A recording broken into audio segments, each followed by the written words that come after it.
तिसऱ्या श्लोकामध्ये भागवताचा महिमा सांगतात. काय भागवत? निगम कल्पतरोर्गलितं फलं शुकमुखादमृतद्रव संयुतं पिबत भागवतं रसमालयं मुहुरहो रसिका भुवि भावुकः. व्यासजी म्हणतात भागवत काय आहे? निगम कल्पतरो हो गलितम फलम. निगम म्हणजे काय? नितराम गमयती बोधयती स निगमो वेदः. निगम म्हणजे वेद. वेद रूपी उंच कल्पतरूच परिपक्वून खाली गळून पडलेलं फळ म्हणजे श्रीमद भागवत आहे. मग कोणी म्हणजे महाराज उंच वृक्षावरून ते खाली धप्प दिशी पडलं असेल तर फुटलं असेल ते. व्यासजी म्हणतात नाही नाही, जसंच्या तसं आहे. कसं काय जसं तसं आहे? अहो म्हटले ते वरून धप्प दिशी खाली पडल्या नाहीये, मग वरच्या फांदीवरून ती जसं पडलं खालच्या फांदीवर अडकलं, तिथून त्याच्या खालच्या फांदीवर, तिथून सुटलं त्याच्या खालच्या फांदीवर अडकलं. असं फांदीवरून फांदीवरून फांदीवरून हळूच ते या पृथ्वी तलावर आलंय. शिष्य प्रशिष्य शाखा पल्लव परंपरया शनै शनै अखंड मेवावतीर्णम न तो उच्च निपातेन स्फुटितम. म्हणून जसंच तसं या धराधामावर ते फल प्राप्त झालंय. महाराज याच्यात रस कोणता आहे? श्रीकृष्ण एव द्रवो रसहा. कृष्ण परमात्माच रस रूपामध्ये या भागवत रूपी फळामध्ये विराजमान आहे. महाराज हे भागवत हे जे फळ आहे हे गोड आहे का आंबट आहे का कडू आहे का तिखट आहे? 6 प्रकार असतात ना चवीचे: मधुर, आम्ल, लवण, कटू, कषाय, तिक्त. व्यासजी म्हणतात गोडच आहे. म्हणजे कसं काय? म्हणजे फळाचा उत्तम पारखी कोण आहे? पोपट. पोपट त्याच फळाला चोच मारतो जे गोड असतं, किंवा पोपटाने चोच मारली म्हणजे समजायचं हे गोडच निघणार. तसं या भागवत रूपी फळाला सुद्धा एका पोपटाने चोच मारली आहे. पोपटाला संस्कृत मध्ये म्हणतात शुक. शुकमुखात, श्री शुकदेवाच्या मुखातून हे भागवत रूपी फळ प्राप्त झालंय. म्हणून हे निसंशय डोळे बंद करून याचं पान करा, हे गोडच निघणार. महाराज तुम्ही म्हणतायत पिबत भागवतम. एकीकडे तुम्ही फळ म्हणतायत आणि दुसरीकडे तुम्ही प्या म्हणतायत. फळाला खाता येतं का पिता येतं? खाता येतं. सफरचंद आणलं कापून खाता येतं. तुम्ही म्हणतात भागवत हे फळ आहे. निगम कल्पतरो गलितम फलम, फळ म्हणतात तुम्ही. आणि पिबतम प्या म्हणतायत. फळ पिता येत नाही महाराज, ते खाता येतं. फळं खाण्याच्या 4 पद्धती आहेत. आता तुम्हाला प्रश्नाची उत्तर द्यायची आहेत. एक फळ असं आहे वरची बाजू खायची असते, आतली टाकायची असते. कोणतं फळ असं? बोर. वरची बाजू खायची, आतली बोर आठडे ती बी टाकून द्यायची. एक फळ असं आहे वरची बाजू टाकायची आणि आतली बाजू खायची. कोणतं फळ असं? केळी. वरची साल टाकायची आणि आतला गर खायचा. एक फळ असं आहे वरची बाजू टाकायची, आतली बाजू टाकायची आणि मधली बाजू खायची. कोणतं फळ असं? फळांचा राजा आंबा.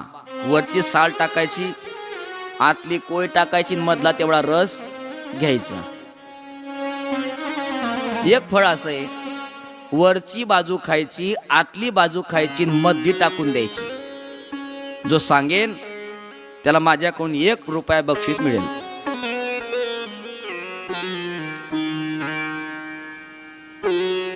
आंब्याच्या विरुद्ध. आंब्याचं काय करतो आपण? वरची साल टाकतो, आतली कोय टाकतो, मधला फक्त रस खातो. पण याचं तसं नाही. वरचं खायचं, आतलं खायचं, मधलं टाकून द्यायचं. सांगता येईल? एक जर्दाळू नावाचं फळ आहे, कोकणामध्ये येतं ते. वरची बाजू खायची, जी बी निघते ती फोडायची, त्याच्यात पुन्हा बदामासारखा पदार्थ निघतो तो खायचा. म्हणजे वरचं खायचं, आतलं खायचं, मधलं फक्त टाकून द्यायचं. किती फळ झाले? 4. वरचं खायचं आतलं टाकायचं बोर, वरचं टाकायचं आतलं खायचं केळी, वरचं टाकायचं आतलं टाकायचं मधलं खायचं आंबा, वरचं खायचं आतलं खायचं मधलं टाकायचं जर्दाळू. पण समजा मी तुमच्या हातावर पेढा ठेवला तर तुम्ही वरचं टाकणार आतलं टाकणार का मधलं टाकणार? महाराज तुम्ही फक्त पेढा देऊन तर बघा, आम्ही ना वरचं टाकणार ना आतलं टाकणार ना मधलं टाकणार, सरळ तोंडात टाकणार. का? कारण त्याच्यामध्ये असार असं काहीच नाही. जिथे साल नाही आणि आत बी नाहीये, आसार असं काहीच नाहीये त्या पेढ्यामध्ये, म्हणून आपण सरसकट तोंडात टाकतो ना. तसं या भागवत रूपी फलामध्ये सुद्धा असार असं काही नाहीये, म्हणून सरसकट तुम्ही याचं पान करा. पिबत भागवतम कधीपर्यंत? रसमालयम. अहो महाराज आम्ही मागच्या वर्षी भागवत कथा ऐकली, असू द्या. जोपर्यंत कृष्ण सुखाची अनुभूती प्राप्त होत नाही तोपर्यंत सतत भागवताचं पान करावं. कारण भागवताच्या केवळ श्रवणाने भगवान परमात्म्याची प्राप्ती होते.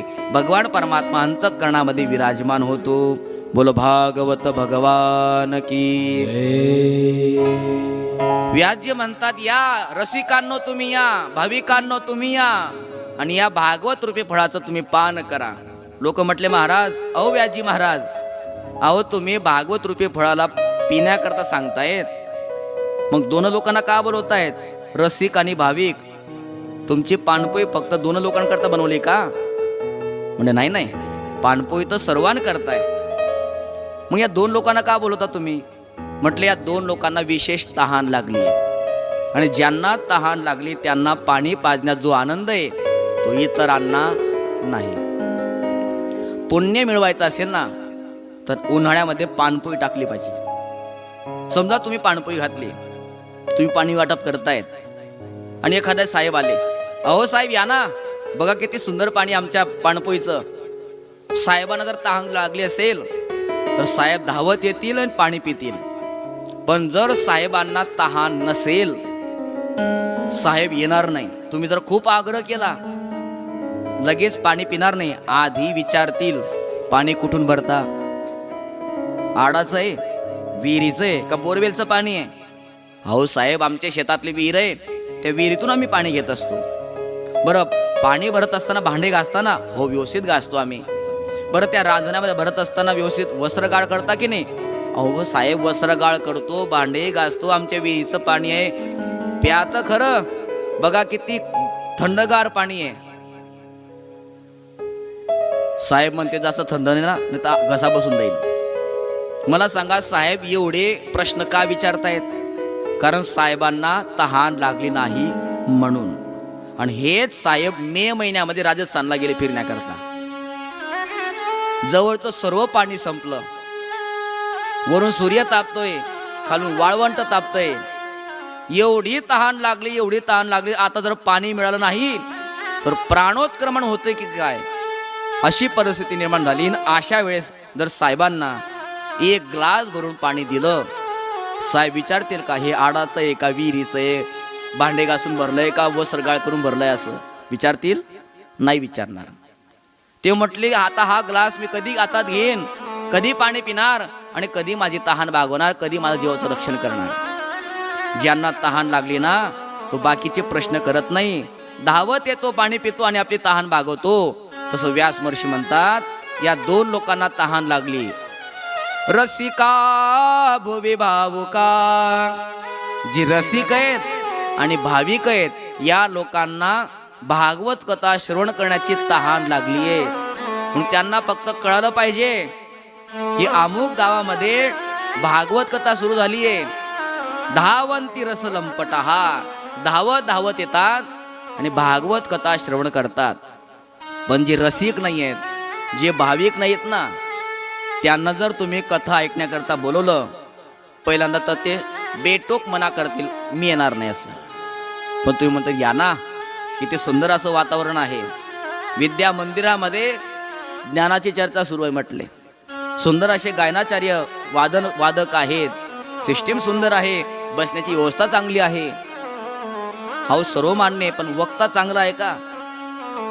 वक्त्याला संस्कृती श्लोक येतात का? कथा चांगली सांगता येते का? त्याला स्वरातालाचं ज्ञान आहे का?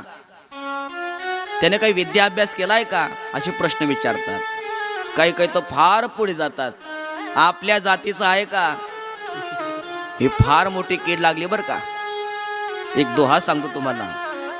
जाती ना पूछिए साधु की, पूछ लीजिए ज्ञान, मोल करो तलवार का, पड़ी रहन दो म्यान. अरे वा, किती सुंदर म्यान. अरे म्यान काय पाहतो? मोल करो तलवार का, पडी रहन दो म्यान.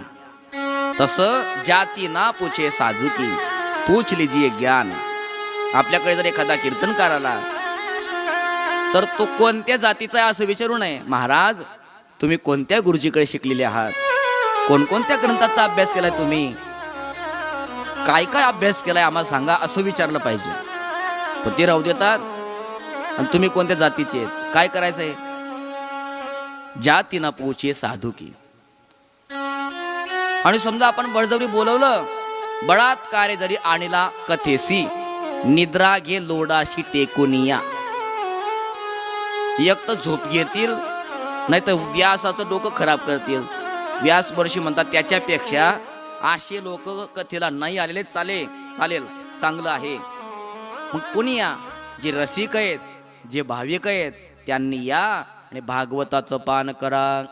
बोल भागवत भगवान की जय.